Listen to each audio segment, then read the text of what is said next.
So guys, ito yung isa sa mga sikreto na ginagawa natin sa ating mga Derby G.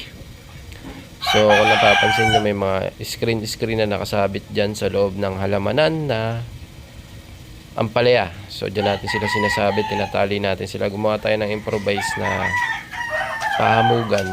So dyan sila umaga hanggang gabi, hanggang kinabukasan. Kinukuha lang natin sila kapag pakakainin, pag ini-sparring, kapag binibilad. So bakit natin sila tinatanggal pa pag binibilad? Kasi dyan guys, pag umaga, painom tayo ng gagamba. nandun sa taas. So doon tayo kukuha ng tubig sa taas. 6 to 7 a.m. Tapos yan, tubig, dyan tayo kumukuha sa labas. So isa yan sa mga sekreto ng mga Derby G natin kung bakit sila maliliksi, malalakas, lumalaw. So ito yung mga isa sa mga dapat nating gawin sa mga gagamba para manatiling fresh at malakas ang gagamba natin. So yan guys, yung nakikita nyo. So meron pa tayong mga ibang ginagawa sa mga gagamba natin. So support nyo lang, panoorin nyo lang yung mga vlog natin.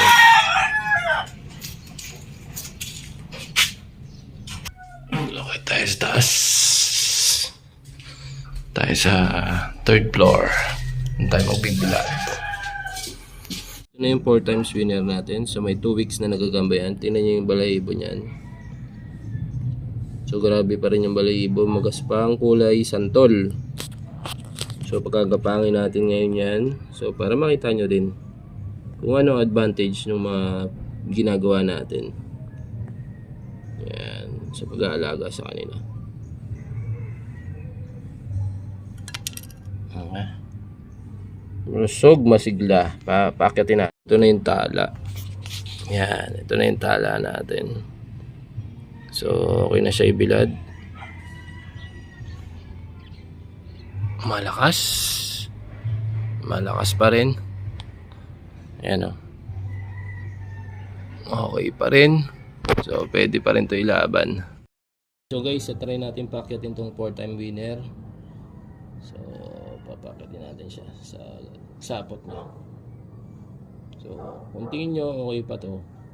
Pero para sa akin, okay pa to. Pwede pa ilaban ng isang laban to guys. Okay pa oh. Okay pa naman para sa akin. Okay pa. So, yun yung advantage ng gagamba natin kapag tama yung alas. Ito naman yung isa na lumang-luma na siya. Pero mukha talaga tong Japan G. Tingnan mo bumukha yan guys. Diba? Lumang-lumang itsura na. Pero try natin. Ayun. Ayun siya. Try natin paggalawin guys ha.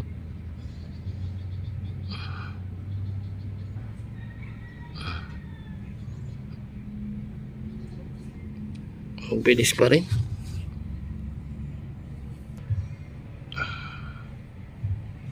Bilis pa rin talaga nagagamba daw.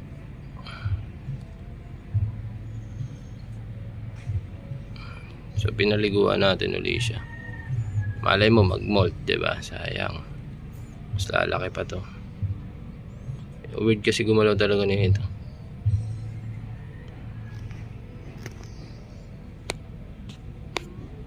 Guys, ito na silang 8. So yan, yung tigreng mukhang lumang-luma na Japan G.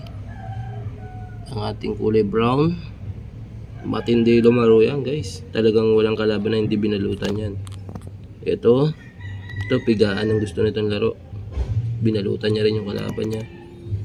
Ito magaling umaway. Mabilis, sobrang bilis. Ito wala pa. Ito may laban na ito malaki. Jumbo ko laban yan. Ito 4 na beses nang nanalo. Yan. Tapos tala. Siyempre. Yung 8. So dito ako sigurado. Isa. Yan. Sigurado ako dyan. 2. 3. 4. 5. So the rest na iba hindi na kasi medyo alanganin na yung kilos, pero let's see kung mananalo pa. Video natin pag napalaban.